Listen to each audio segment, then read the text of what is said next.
a leg end.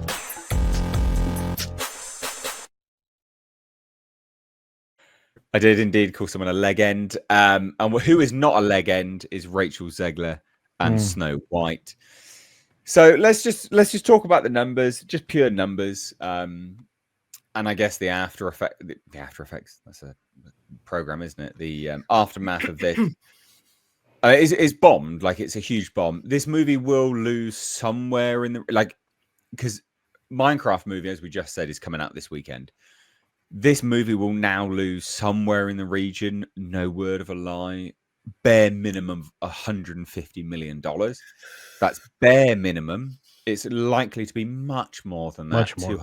$200+ million. But I think it's also important, and I've said this to a few people, and I think it's worth bearing out here, not to embellish too much when we talk about this stuff, because we delegitimize our argument. I think it's the conservative numbers of this make it awful as it is anyway. If it's got a $300 million production budget, $50 million marketing, which is super conservative, that's a movie that needs $700 million to break even. They've only earned $144 million, which means Disney's only taken just over $70 million.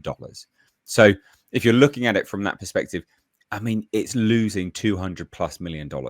Yeah, it's conservative numbers, but we sort of delegitimize our argument a bit if we embellish too much, because people just go, "Oh, you're taking the piss," even though we know that the likelihood is that they are actually losing a hell of a lot more. But it's worthwhile doing conservative numbers, I think. It's bombed. Like, it's just a disaster. It's collapsed. That was like 68% drop from first week to second week, which is that's atrocious. Now that's true. I think it was it overall? 77% drop from Friday to Friday, 61% drop Saturday to Saturday, and then Sunday to Sunday, a 57% drop. It's like a 68% drop overall. And the average per theatre is hilarious. Like, if you look at it, opening weekend, nearly $4,000 per theatre. They haven't lost any theatres. But into Friday, $894. Saturday, $1,400 per theatre on average. Sunday, $1,000 on average. I mean, it's collapsed. Like, it's not even just half. Like, it's just fallen on its backside. And it's hilarious. Oh yeah, there, 66% drop. Sorry, week on, week out. I thought it was 68. So yeah, 66. It's dog shit. Terrible. I get. Oh, there you go. There's a good comparison. Per theatre, $10,000, and then 3,000, 3.5. That's terrible. That's so bad. So I don't really have much else to say. It's just falling on its ass. Disney's throwing Rachel Zegler under the bus. It's important to remember they're still to blame. That's it. You get what you deserve. Insert Joker meme. You get what you deserve. This is laughable, sad, unsurprising, and exactly what they deserve. The fall off was as predicted. We all thought it was going to be extraordinary, despite the fact that it earns so little in its first weekend. You have to really try to suck this bad, and this movie really tries to suck that bad. In fact, they suck better than a $3 hoe on nickel night. This was so poor. Nearly 70% fall off. You had you had fewer butts in seats than the first weekend, in a way that if you took a picture in most of these theaters, there'd be maybe one or two patrons attending. The average theater attendance went down dramatically, and it couldn't beat out a simple blue collar film featuring Jason Statham. Statham's movie is based on a Chuck Dixon series of novels, and there are plans to make there are plans to make more of those. And it almost got beat by 3 episodes of a Jesus show called The Chosen Last Supper Part 1. And first of all, that's good for them, coming in third at 11 million plus. But to chase this thing down and be 3 million short of this terrible Snow White performance, that tells you something. Tells you something. People are losing faith in Disney and growing faith in the theaters. Anyway, whatever it is, it look, you can point at the three factors that killed the film. The first one, and primarily, is Rachel Zegler herself. Second is Disney for casting Rachel Zegler.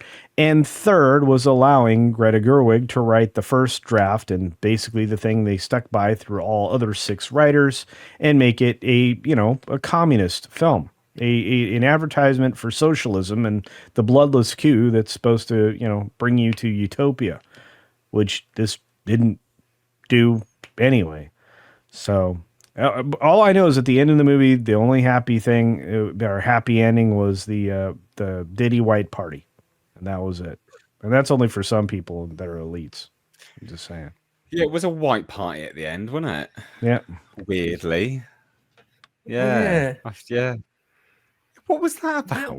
That was one thing I didn't say when we were reviewing it last week. That was one thing I forgot to say, actually, that last scene where everyone's dressed in white and it's like this big white party, whatever that is. Yeah, I was expecting Obama. I thought that was like, I thought that it came across to me as like hysterical. There was something hysterical about it. No, I don't mean funny hysterical, like hysteria. Like it was way too much. Everything's dialed up to like a hysterical level. The thing that struck me about this overall topic of Snow White bombing is that it seems to have broken through to mainstream media. One thing I do a couple of different versions of this, is I get updates on total normie news, because I do a lot of like news stuff for Lotus Eaters. I want to know what is like the most normie thing. What is the BBC app telling people, for example? What's the headline of something like the Washington Post or CNN or ITV News, Channel 4 News? I keep a stride of that stuff, sort of have to in a way, much to my chagrin. But yeah, this broke through into that even complete mainstream normie boomer-tard news is saying, oh, and by the way, Snow White bombed. It's like, oh, okay. People that make videos, just general pop culture, whatever's in the news cycle, people that don't really care about Disney or Snow White or movie or cinema, the world of cinema, they make people like that, some of them anyway, made a video about how badly it's bombed. So it's really cut through. I just thought that was worth mentioning. It was a bit surprising to me. Perhaps not. It's one of the all-time fails, right? All-time cinema fails. I think it is, and you are right. Like I think it absolutely just went through, just cut through everything, just with how bad it truly is. Like everyone was talking about it, but it wasn't just the fact that it was terrible. It was also how long it's gone on for.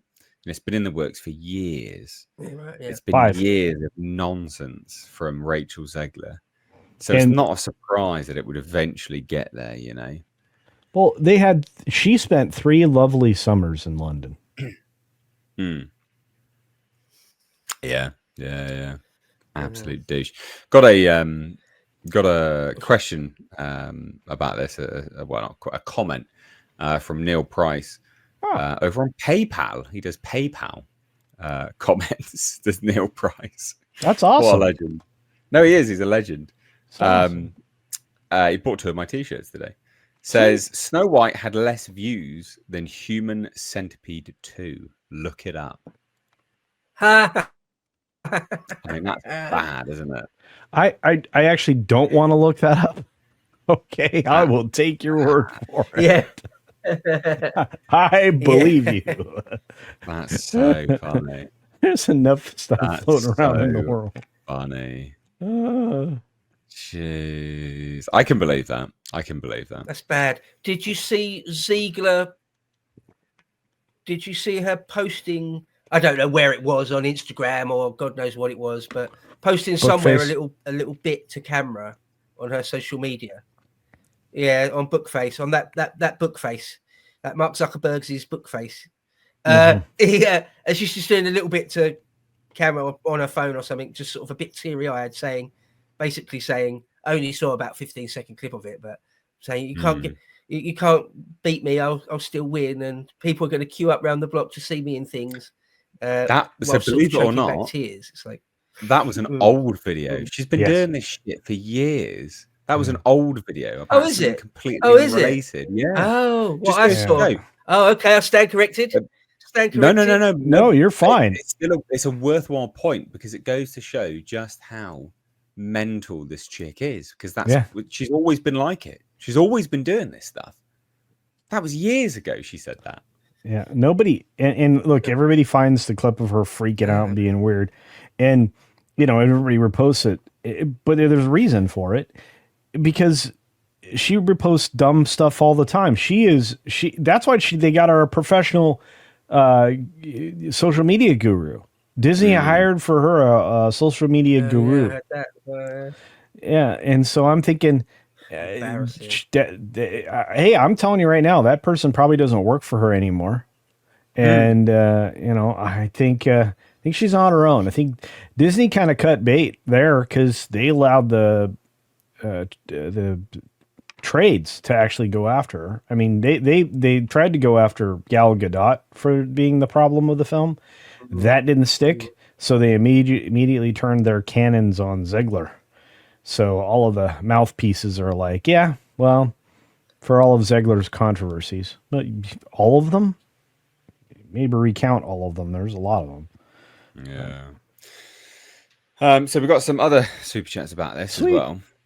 So we got one. Remember, she's what? We got one from what? What am I looking at here? Zombie Box review. No, these are not related. We don't have anything. No, we do. Do we? No, we don't. Keep going. What were you going to say, babe? Sorry. I was just going to say, remember, she's explicitly pro Hamas. Yeah. Allah Akbar. And what I thought was interesting, because Gal Gadot is an actual Israeli, right? I think IDF. she did. I'm pretty sure she did well. her national service in the IDF, right? So, I mean, it's her country. I'm not pro-Zionist, but whatever. It's a war, and that's her country. So, of course, she's going to have an Israeli flag in her bio or whatever. If she's ever asked explicitly, of course, she's going to be pro-Israeli. And so when Ziegler's like saying free Palestine or whatever, it's like, are you mad, love? What have you got to do with Palestine? What have you really got to do with Palestine? Polish chick. Yeah, Colombian Polish or something. Or didn't I see that she was like a quarter Jewish or something? I don't even know. But she's not sort of Arab Palestinian, is she? Yeah. Right. So like, what does she know about it? It's just she's just like John Boyega, like we said in an earlier segment. It's just a gross human being, an idiot, and like a disgusting moron.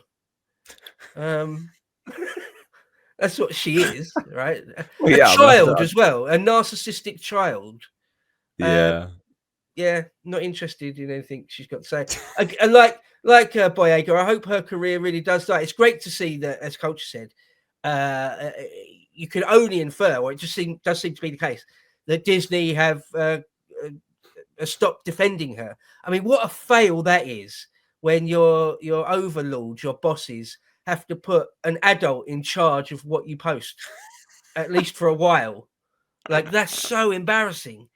That's like saying you're not capable of speaking for yourself. You're not capable of communicating what's really in you, your inner thoughts and feelings.